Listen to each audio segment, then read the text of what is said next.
waxaa xaalad caafimaad lagu qaaday magaalada Muqdisho qaale Maxamed Cismaan Ilka Case agaasimaha raadiyo Beledweyne ahna agaasimaha TV-ga Hirshabelle ee gobolka Hiiraan wariye Cabdikariin Maxamed Siyaad Shabeelo iyo Gure oo shalay lagula eegtay qarax gaari ay saarnaayeen deegaanka bacda hoosagta degmada Matabaan ee gobolka Hiiraan madaxweynaha dowlad goboleedka Hirshabelle Cali Guudlaawa ayaa amray in dhaawacyo dadkii ku waxyeelooba qaraxii ka dhacay deegaanka bacda in la gaarsiiyo magaalada Muqdisho si loola tacaalo xaaladooda caafimaad sagoodinta bukaanada ayaa waxa qayb ka ah gudoomiyaha degmada Gurceel Faarax Cabdi Macalin agaasimaha guud isbitaalka Isarliin Dr. Shacayb Xirsi Doore agaasimaha raadiyo iyo TV-ga Galgaduud Cabdiqaadir Guure Bare madaxa maaliyadda degmada Matabaan Cabdullaahi Indhabiriq iyo ehelada asxaabta bukaanka Dr. Shacayb Xirsi Doore agaasimaha isbitaalka Isarliin waxa uu ka warbixiyay xaaladda caafimaad tan iyo markii la soo gaarsiiyay bukaanada waxaan u mahadcelinayaa dhammaan dhaqaatiirta iyo shaqaalaha isbitaalka Isarliin oo runtii waqti badan geliyay inay u shaqeeyaan dhalinyaradii saxafiyiinta ah ee shalay ku soo waxyeelooday qaraxii ka dhacay inta u dhaxaysay Matabaan iyo Beledweyne oo runtii shalay noo keenay abaar 4 saac oo subaxnimo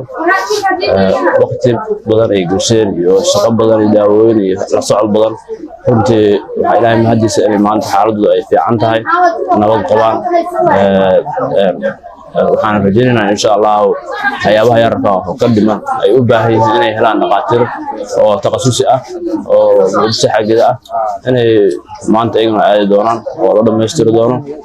waxaan u rajaynaynaa insha Allah inay caafimaad taam ah ay helaan sidoo kale waxaan u mahadcelinayaa dhammaan maamulka degmada iyo maamulka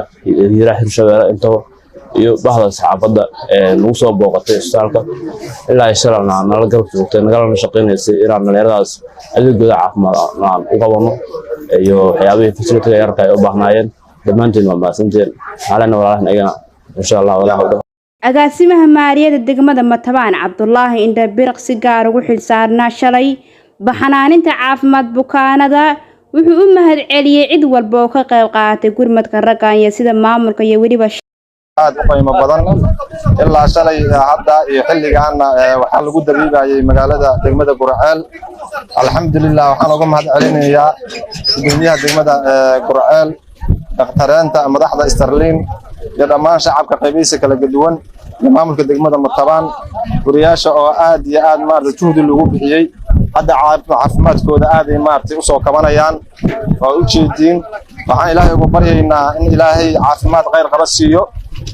Shabeelow iyo maartay Ilka Case waxaan ugu dadaalayaa dhaqtar fiican oo la hubana waxa way xaq uu ugu diyaarsan yahay